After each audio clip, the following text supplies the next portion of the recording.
সারাদিন রান্না বান্না করে, আর আমার তো আবার আঁশ নিরামিষ দুটো হয়, কারণ আমার বাড়ির কেউ কোনো কোনো কোনো পুজো পার্বণেই নিরামিষ খেতে চায় না। আমার মেয়ে তো সারা বছর নিরামিষই খায়, আমার বর আমার শাশুড়ি সব আমিষ খায়। তাদের সব করে তারপরে আবার ঠাকুরের রান্না করা। যাই হোক, তো এই আমার ছোট্ট গোপালের একটু পুজো করলাম।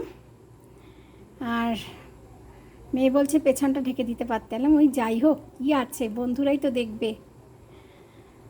তো আজকে এই গোপালের একটুখানি গল্প বলি তোমাদের সাথে, তোমাদের কাছে। গল্পটা হলো, এটা দিয়েছে আমার বড় মাসি। আমার এই গোপালটা আমাকে দিয়েছে, সারাদিনের বিধ্বস্ত চেহারা একেবারে। তো বড় মাসি দিয়েছে গোপাল আমাকে। আমি প্রথমে নিতে চাইনি, বলেছিলাম মাসি গোপাল নেব, তার অনেক নিয়মকানুন, আমার কুকুর বেড়ালের ঘর, আমি কি পারবো?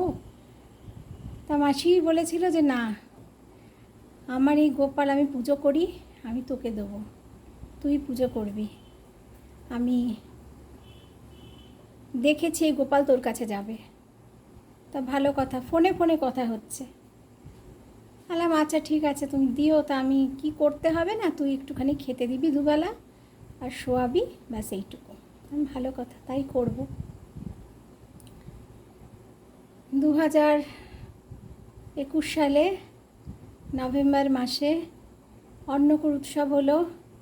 অন্নকূট উৎসবে আমার মা গেছিল, বরাবর আমার মা যেত মাসির আশ্রমে, শিলপাড়া গোপাল মহিমার আশ্রমে আমার মাসি থাকতেন, আমার বড় মাসি। উনি রিটায়ার করেছিলেন, হাই স্কুলের হেডমিস্ট্রেস হয়ে রিটায়ার করেছিলেন, ফিলোসফিতে উনি মাস্টার্স করেছিলেন। তো যাই হোক, মায়েরা 4 বোন, আমার বড় মাসি এটা সবার বড়, উনি বিয়ে থা করেননি, সারা জীবন উনি গোপাল নিয়েই থেকে গেছেন। তো 2021 সেপ্টেম্বরে আমার ছোটো দেওয়ার মারা গেল। নভেম্বরে অন্নকূট উৎসব। অন্নকূট উৎসবের দিন যখন গোপালকে বসানো হয়েছিল, গোপাল নাকি 56 ভোগ হয়, তারপরে বড় মানে সবার মানে পাহাড় পাহাড় হয়, ভাতের পাহাড়, মিষ্টির পাহাড় এরকম হয়। তো গোপাল নাকি পড়ে গেছিলো ভাতের পাহাড়, অন্যের পাহাড় থেকে, অন্য বলে অন্যের পাহাড় থেকে পড়ে গেছিলো, আবার তুলে রাখা হলো গোপালকে, তো এমনি হয়তো পড়ে গেছে। গোপাল সেদিন ইঙ্গিত দিয়েছিল। অন্নকূট উৎসব শেষ হয়, মা বাড়ি ফিরে আসে, ফিরে এসে মাসিকে ফোন করে যে দিদি আমি পৌঁছে গেছি বাড়িতে।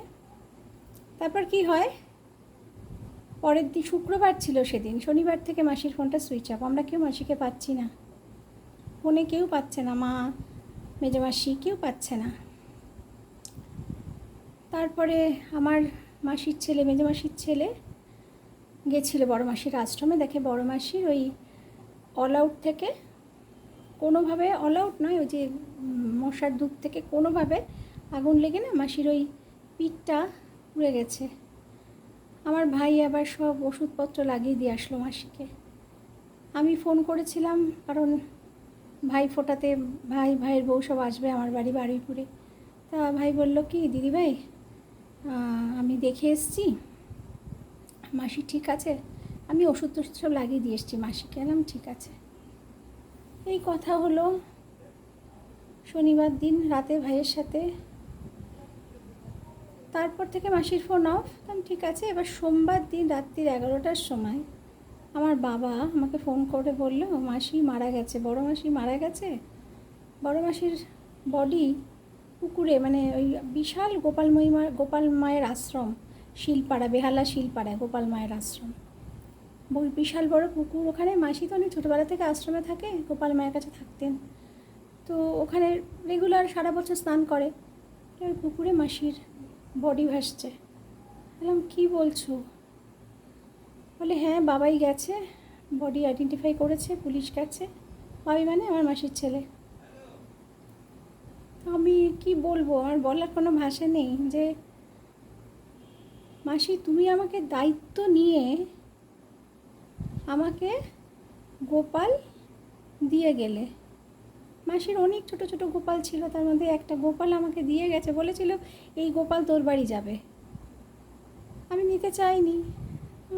মাসি বলেছে, মায়ের হাত দিয়ে পাঠিয়ে দিয়েছে, ফোন করে বলেছে বুবুন তুমি কিন্তু গোপাল পুজো করবেই, গোপাল তোমার বাড়ি থাকবে।